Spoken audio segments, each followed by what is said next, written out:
Hi hello welcome to post 360. నేను మీ మురళీ రాపల్లి.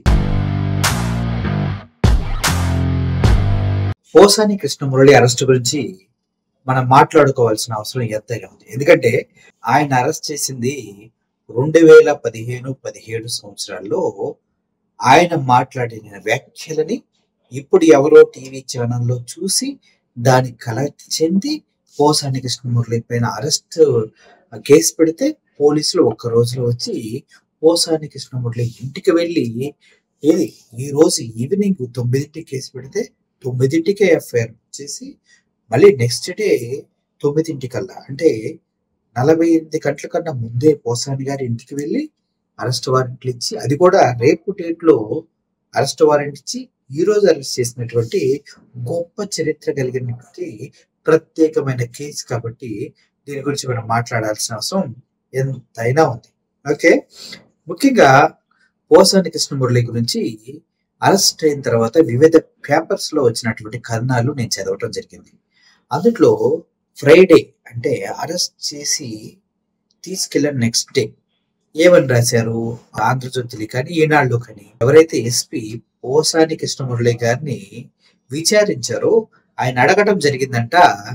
ఇవన్నీ press మీట్లు పెట్టి పవన్ కళ్యాణ్ గారిని తిడతాం, అదేవిధంగా ఇలా ఇష్టానుసారంగా ఒకరిపైన మాట్లాడతాం, కులాల గురించి సినిమా ఇండస్ట్రీ గురించి మాట్లాడటం, ఎవరైనా చెప్తే చేశారా లేకపోతే మీరే చేశారా అని అడిగితే పోసాని కృష్ణమురళి గారు చెప్పింది ఏంటంటే కేవలం నేనే చేస్తాను, దీంట్లో ఎవరి ప్రమేయం లేదని చెప్పడం జరిగిందంటూ ఫ్రైడే న్యూస్, మొన్న న్యూస్ అది.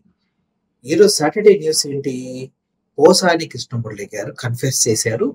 ఏమనంటే తన మాట్లాడిన మాటలు చేసినటువంటి అన్ని కూడా సజ్జల ఆధ్వర్యంలోనే జరిగాయి.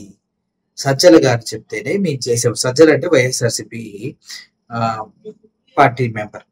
ఆయన చెప్తేనే నేను చేశాను, సజ్జల గారు రాసిచ్చిన స్క్రిప్టే నేను చదివాను, కులాల మధ్య విద్వేషాలు రెచ్చగొడతామే మా యొక్క మోటో, నేను అన్ని తెలిసి ఇటువంటి పనులు చేశాను అంటూ కన్ఫెషన్ మీద సంతకం పెట్టడం జరిగిందంటూ పోలీసులు ఆ కన్ఫెషన్ ని చూపించడం జరిగింది. అయితే వాస్తవానికి పోసాని కృష్ణమురళి యొక్క క్యారెక్టర్ ని మనం దగ్గరగా గమనించినట్లయితే ఏ షార్ట్ టెంపర్ పర్సన్, చిన్నదానికి కూడా తన న్యాయమైన నమ్మితే గట్టిగా మాట్లాడే తత్వం పోసాని కృష్ణమురళి గారిది.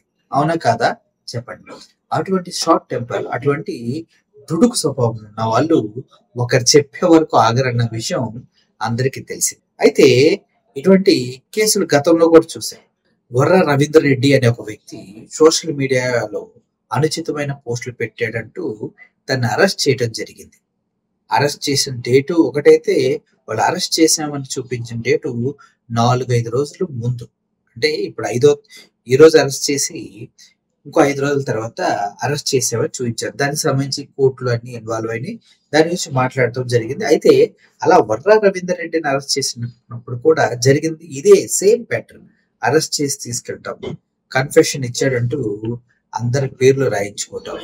బేసికల్ గా ఎవరి మెమరీలోనైనా కొన్ని యూట్యూబ్ ఛానల్సే గుర్తుంటాయి, కానీ వర్ర రవీందర్ రెడ్డి ఏకంగా 37 యూట్యూబ్ ఛానల్ని నేను మెయింటైన్ చేస్తున్నా, నేను చెప్పిన వాళ్ళు డబ్బులు ఇచ్చి ఈ న్యూస్ వేయమంటే ఆ యూట్యూబ్ ఛానల్స్ ఆ న్యూస్ ని వేసేవంటూ, ఆ ఆర్టికల్ ని పబ్లిష్ చేసేవంటూ Varra Ravinder Reddy 37 YouTube channel names ఇచ్చారంటూ చెప్పడం జరిగింది. అందులో మీకు తెలిసిన వాళ్ళు చాలా మంది ఉన్నారు. వైఎన్ఆర్ కావచ్చు, యువ టీవీ ఒక వ్యక్తి కావచ్చు, మహేష్ ఇండివిజువల్ జర్నలిస్ట్ కావచ్చు, వీళ్ళంతా చాలా మంది ఉన్నారు. సో వాళ్ళందరి పేర్లు ఇచ్చాడు అనమాట. అంటే ఇలా చూసుకుంటూ పోతే నువ్వు కరెక్ట్ గా చెప్పరా అంటే నోరు తెరిచి ఎన్ని యూట్యూబ్ ఛానల్ పేర్లు చెప్పాలి చెప్పు, ఒక 5-10. కానీ Varra Ravinder Reddy 37 YouTube channel names గుక్క తిప్పుకోకుండా చెప్పాడంటూ రిపోర్ట్ లో రాయటం జరిగింది, అంటే సంతకం పెట్టించుకోవడం జరిగింది. ఇలా వీళ్ళు ఏం చేస్తారంటే వైట్ పేపర్ తీసుకుని దానిపైన సంతకం పెట్టించుకొని వీళ్ళు ఇష్టం వచ్చినటువంటి పోలీసులు రాయించుకుంటున్నారంటూ బయట చర్చ జరుగుతుంది. అదేవిధంగా పోసాని కృష్ణమురళి గారు కూడా ఆయనకున్నటువంటి దుందుడుకు స్వభావం, ఆయన ఉన్నటువంటి క్లారిటీ, అసలు నంది అవార్డు ఇస్తేనే ఇది నన్ను కులాల వారిగా విభజించి ఇచ్చిన నంది అవార్డు, నా టాలెంట్‌కి నంది అవార్డ్ రావాలి. అది రాలేదు అంటూ తిప్పికొట్టినటువంటి వ్యక్తి. పోసాని కృష్ణమురళి అనే వ్యక్తి. అటువంటి వ్యక్తి ఎవడో చెప్తే చేశాడంటే ఎట్లా నమ్ముతున్నారు ఎవడైనా? రేపన్న రోజు జడ్జి ముందు ఆయన వాస్తవాలు చెప్తాడు. నన్ను బెదిరించో, కొట్టో ఇలా చేశారనేసి. అప్పుడు పోలీసులు ఏం చేస్తారు? ఓవరాల్‌గా మనం ఇప్పుడున్న సమాజంలో కక్ష సాధింపు చర్యగానే గతంలో పవన్ కళ్యాణ్‌ని, లోకేష్‌ని, అలాగే చంద్రబాబు నాయుడు గారిని తిట్టాడు అన్న ఒక్క ఉద్దేశం తప్పించి, పోసాని కృష్ణమురళి గారు ఎవరో స్క్రిప్ట్ ఇస్తే చదివాడనేది మాత్రం అవాస్తవం అనేది నేను నమ్ముతున్నాను. సో, ఈ అవాస్తవాన్ని వాస్తవం చేయడం కోసం ప్రజల్లోకి ఒక రకమైనటువంటి నెగటివిటీని తీసుకెళ్ళటం కోసం పోలీసులు, ప్రభుత్వాలు కలిసి ఆడుతున్నటువంటి ఒక వింత గేమ్ ఇది. అంతే, జస్ట్ గేమ్. కానీ పోసాని కృష్ణమురళి అన్ని రాజకీయాలు వదిలేసి బయటికి వెళ్ళిన వ్యక్తిని మళ్ళీ తీసుకొచ్చి రాజకీయాల్లో మిక్స్ చేస్తూ ఉన్నారు.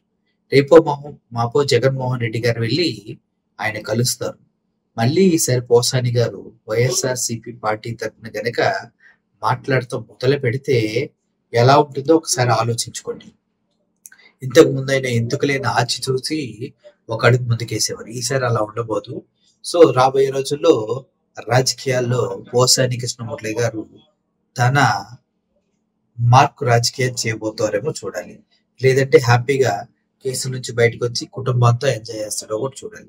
అంటే ఇంకో విషయం ఏంటంటే, ఈ కేసులన్నీ ఎక్కడ నిలబడే కేసులు కాదు. సీరియస్‌గా చెప్పాలంటే ఇవన్నీ ఒక కుల మతాల మధ్య విద్వేషాలు రెచ్చగొడతారు. ఇవన్నీ చాలా చిన్న కేసులనమాట. దీంట్లో మహా అయితే ఒక 5 సంవత్సరాలు శిక్ష పడే అవకాశం ఉంటది. కానీ ఇక్కడ ఇంకో విషయాన్ని కూడా అందరూ మర్చిపోయారు.